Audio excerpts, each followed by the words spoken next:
And Major Garrett is with us in Eau Claire, Wisconsin, where Donald Trump will be campaigning tonight. Major, I want to begin by asking you again about these reports between a Trump organization computer and a Russian bank, some type of connection there. And the New York Times is reporting, however, that the FBI never found direct links between the candidate and the Russian government. What are the takeaways here?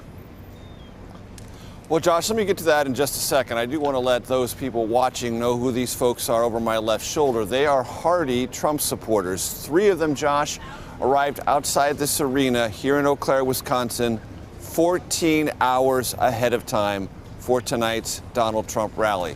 That's just an indication of the level of commitment some Trump supporters have to this particular presidential campaign. Now, on to the New York Times story. It goes into some detail about a summers-long investigation by FBI agents trying to determine if there were direct linkages between Donald Trump, those in his political inner circle, or those within his business entities, and the Russian government, Russian oligarchs, or any other kind of Russians who might have, let us say, nefarious intentions when it comes to the United States political process.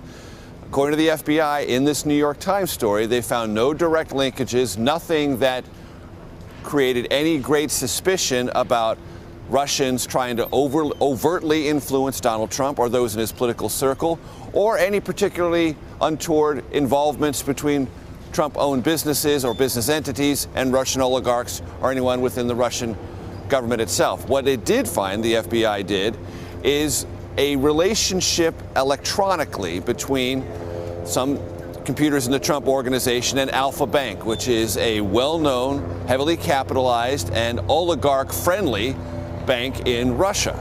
But the FBI concluded that those could be either marketing or spam emails back and forth. They didn't really find anything that would rise to the level of direct either business or other kind of connections between the Trump world and Russia.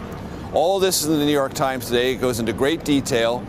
Democrats, of course, have been saying, hey, wait a minute, we ought to look more carefully at all this and raise questions about what Trump is or isn't doing with the Russians. Why does he have such an open door policy with Vladimir Putin, the Russian president, et cetera, et cetera?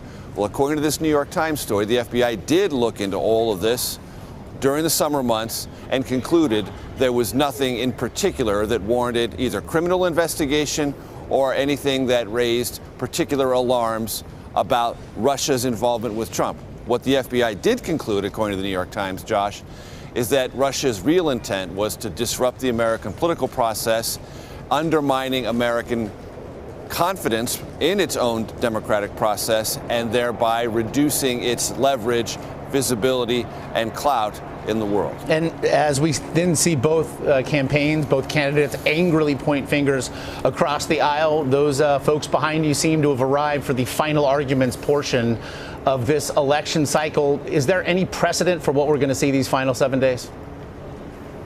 It really feels like a all-out effort on both campaigns to, if at all possible, disqualify the opposition in every conceivable way.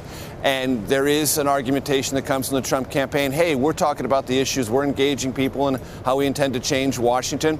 And that is, to be fair, a not insignificant part of the Donald Trump stump speech. But in the main, the conversation being driven by both campaigns in their TV ads, in their digital ads, and in the most important parts of their stump speeches is, my opponent is disqualified, cannot possibly be elected president of the United States. And if that person is elected, all sorts of dreadful things will befall the United States.